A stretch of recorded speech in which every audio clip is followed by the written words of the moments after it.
Gaza के अल शिफा अस्पताल से जुड़ी हुई एक बड़ी खबर। गाजा का अल शिफा अस्पताल बन गया है डेथ जोन। अल शिफा के पास 80 शवों की सामूहिक कब्र है, यह कहना है WHO का। WHO टीम को सामूहिक कब्र दिखाई गई। अल शिफा को तुरंत खाली करने की जरूरत है, यह कहा है विश्व स्वास्थ्य संगठन ने। और गाजा में स्कूल पर IDF की छापेमारी। अस्पताल के बाद स्कूल में छिपे थे हमास के लड़ाके। स्कूल को बनाया हथियारों का गोदाम। छापेमारी में बरामद हथियारों का जखीरा।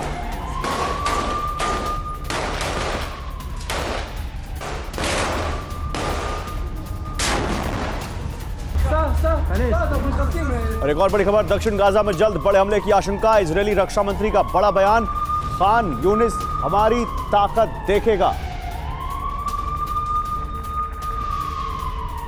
दक्षिण गाजा में ग्राउंड एक्शन के दिए गए संकेत। खान यूनिस को जल्द खाली करने का अल्टीमेटम दिया गया है।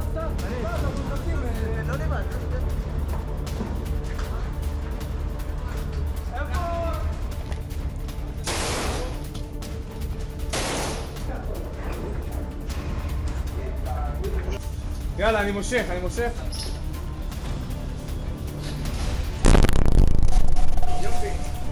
מצאנו פה שני וסטים של כתב אל-קסאם, עסבה, קלאץ', 7 מחסניות, 11 רימונים, מדים, תיק לואו.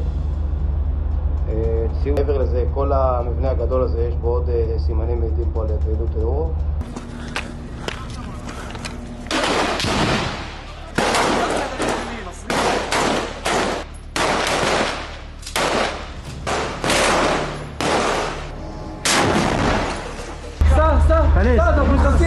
לא לבד,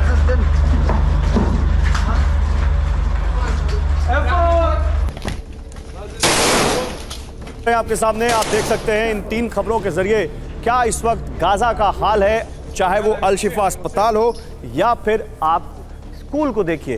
हर जगह IDF का दावा है या तो हमास का कमांड सेंटर है या फिर वहां पर उन्होंने हथियारों के गोदाम बना रखे हैं। जनरल कुलकर्णी, स्कूल के बाद अस्पताल, क्या दुनिया इस बात को कभी, जो IDF का कहना है या इजराइल का कहना है, इस बात को मानेगी? IDF के दावों पर भरोसा करेंगे वो? गौरव, ये अभी वाकई बहुत ही चुनौतीपूर्ण टाइम आ गया है और बहुत ही खतरनाक वक्त आ गया है।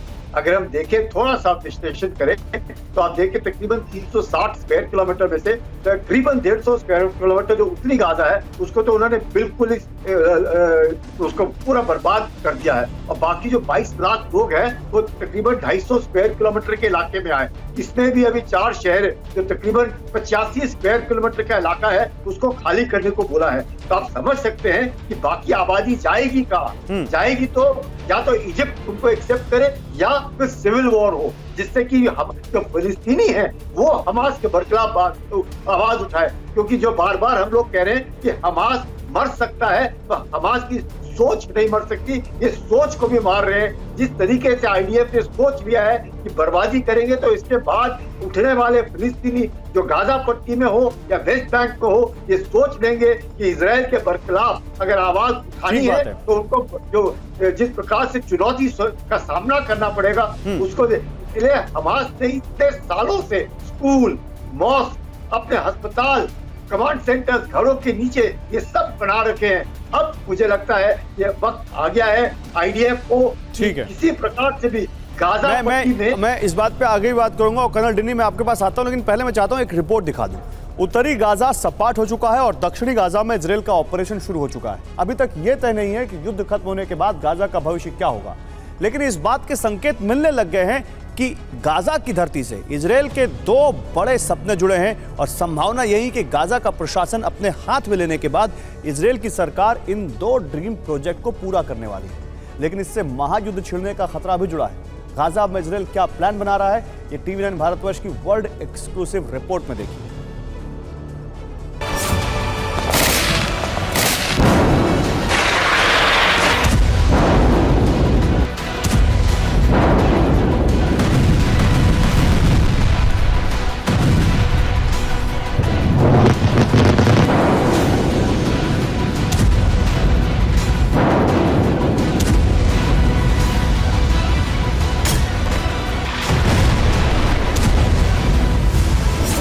गाजा पट्टी ने विनाश की तस्वीर पहली बार नहीं देखी, लेकिन सच ये है कि गाजा पट्टी पर अब से पहले इजराइल ने इतने विनाशक हमले कभी नहीं किए।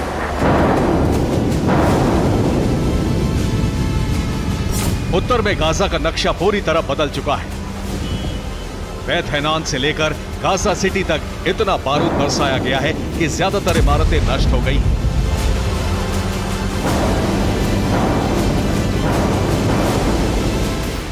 इजरायली फोर्सेस ने उत्तर से लेकर दक्षिण तक गाजा की घेरेबंदी कर दी है।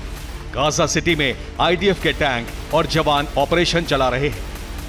नीले रंग के निशान जहां जहां हैं, वहां इजरायली सेना ने मोर्चा संभाल रखा है। गाजा पट्टी की सघन बस्तियों में इजराइल के टैंकों के बड़े बड़े ट्रैक नजर आ रहे हैं। उत्तर के बेत लाहिया, बेन हैनॉन, जबालिया कैंप से लेकर गाजा सिटी के दक्षिण में जोहोर अल दीक तक इजराइल की सेना ग्राउंड ऑपरेशन चला रही है। हमास के ठिकाने, मिसाइल लॉन्च के अड्डे तबाह किए जा रहे हैं।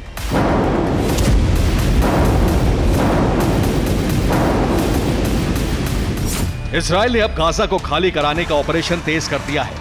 दक्षिणी गाजा में सबसे बड़ा ऑपरेशन शुरू करने से पहले इजरायली सेना के जवान लोगों को घरों से निकालकर दक्षिणी गाजा के उस हिस्से में भेज रहे हैं जो इजराइल की सुरक्षा दीवार से सटा है।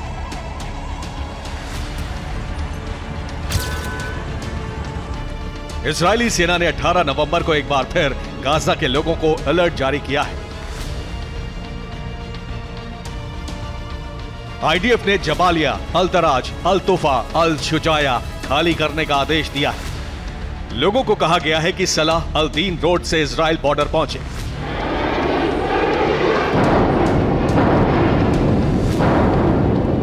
फिलिस्तीनियों को उत्तरी और दक्षिणी गाजा से निकालने के लिए सुबह 10 बजे से दोपहर 2 बजे तक का समय दिया गया है।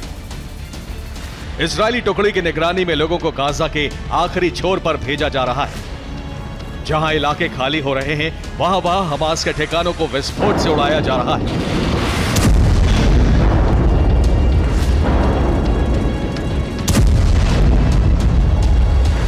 और गाजा खाली होते ही हमास के खात्मे के साथ इजराइल का ड्रीम प्रोजेक्ट शुरू होगा। गाजा खाली होने के बाद इजराइल भूमध्य सागर में बड़ा प्रोजेक्ट शुरू कर सकता है। भूमध्य सागर में फिलिस्तीन जल क्षेत्र में एक बड़ा नेचुरल गैस फील्ड है। संकेत है कि इजराइल इसे अपने कब्जे में ले सकता है।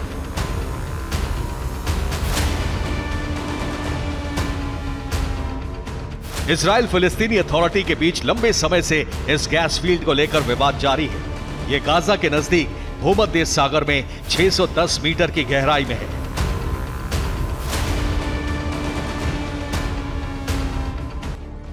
गाजा पट्टी के भूमध्य सागर से सटी हुई है। सागर तट से 36 किलोमीटर दूर गाजा मरीन ने नेचुरल गैस फील्ड है। ये सागर में 610 मीटर की गहराई में है। अनुमान है कि इस नेचुरल गैस फील्ड में 3200 करोड़ क्यूबिक मीटर गैस हो सकती है, जो एक बड़ा प्राकृतिक संसाधन है और अभी तक यहाँ गैस फील्ड विकसित नहीं की गई है। 1999 की शुरुआत की अगर हम बात करें तो शुरुआती खोज में ये भी पता लगा था कि इसी क्षेत्र में एक और छोटा गैस फील्ड भी है। इस छोटे क्षेत्र में 300 crore cubic metre natural gas होने का अनुमान लगाया गया था।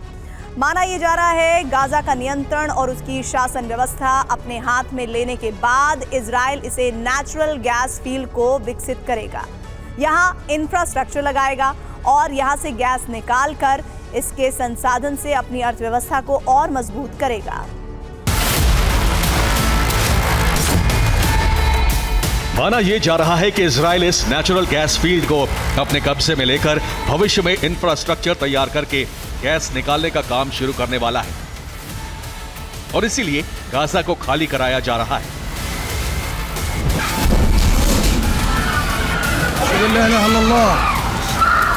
Gaza marine natural gas field 1999 में ब्रिटिश गैस कंपनी ने खोजी थी।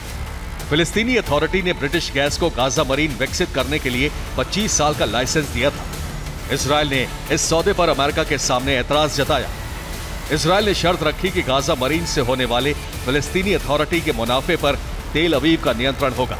इजराइल ने कहा है कि गाजा मरीन के मुनाफे को फिलिस्तीनी अथॉरिटी टेरर फंडिंग में इस्तेमाल कर सकती है।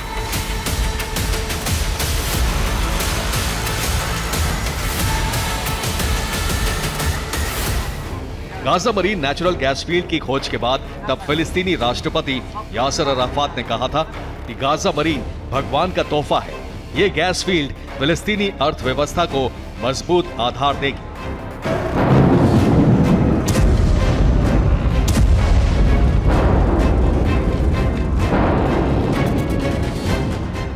ये वही साल था जब फिलिस्तीनियों ने यरूशलेम पर अपना कब्जा जमाने के लिए इजराइल पर हमला किया, जिसे दूसरा इंतिफादा कहा गया।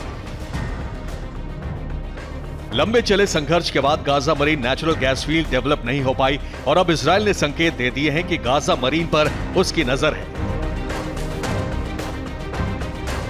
लेकिन गाजा से जुड़ा इजराइल का ये इकलौता महत्वाकांक्षी प्रोजेक्ट नहीं है। इजराइल अपने बरसों पुराने बेन गुरियन प्रोजेक्ट को भी गाजा से निकालने का प्लान बना रहा है। अभी लाल सागर से भूमध्य सागर को जोड़ने के लिए स्वेज नहर का प्रयोग होता है, लेकिन इजराइल इससे भी बड़ी नहर बेन गुरियन बनाने की तैयारी कर रहा है। स्वेज 120 किलोमीटर लंबी नहर है, लेकिन इजराइल की यह नहर 193 किलोमीटर लंबी और स्वेज से चौड़ी होगी, जो लाल सागर से भूमध्य सागर को जोड़ने का दूसरा व्यापारिक समुद्री मार्ग होगा।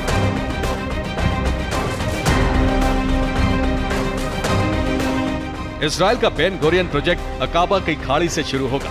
इजराइल जॉर्डन बॉर्डर पर इजराइल की पोर्ट सिटी एलात से यह नहर शुरू होगी। यहां से नेगेव रेगिस्तान की पहाड़ियों और जॉर्डेनियन हाईलैंड्स के बीच पहुंचेगी। डेड सी बेस के नजदीक पहुंचने से पहले नहर पश्चिम की तरफ मुड़ जाएगी और नेगेव माउंटेन रेंज की वैली से होकर गुजरेगी। अंत में यह नहर उत्तर की तरफ मुड़ेगी और गाजा पट्टी के बाहरी इलाके से होते हुए भूमध्य सागर में मिल जाएगी। ये इजराइल का पुराना प्लान है, लेकिन नया प्लान यह है कि नहर ठीक पहले की तरह ही अकाबा की खाड़ी से शुरू होगी। नहर का पूरा रूट ठीक पहले प्लान की तरह ही होगा, लेकिन जो नहर पहले गाजा पट्टी के बाहरी क्षेत्र से घुमाकर भूमध्य सागर तक लाई जानी थी, उसे गाजा पट्टी के बीच से निकाला जाएगा। यानी प्रोजेक्ट की लंबाई घट जाएगी और इसीलिए कहा जा रहा है कि इजराइल इसी लक्ष्य को हासिल करने के लिए गाजा को खाली करा रहा है।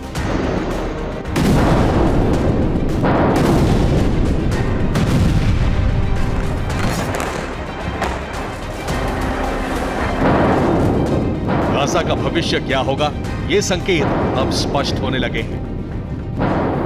Bureau report, TV9 Bharat.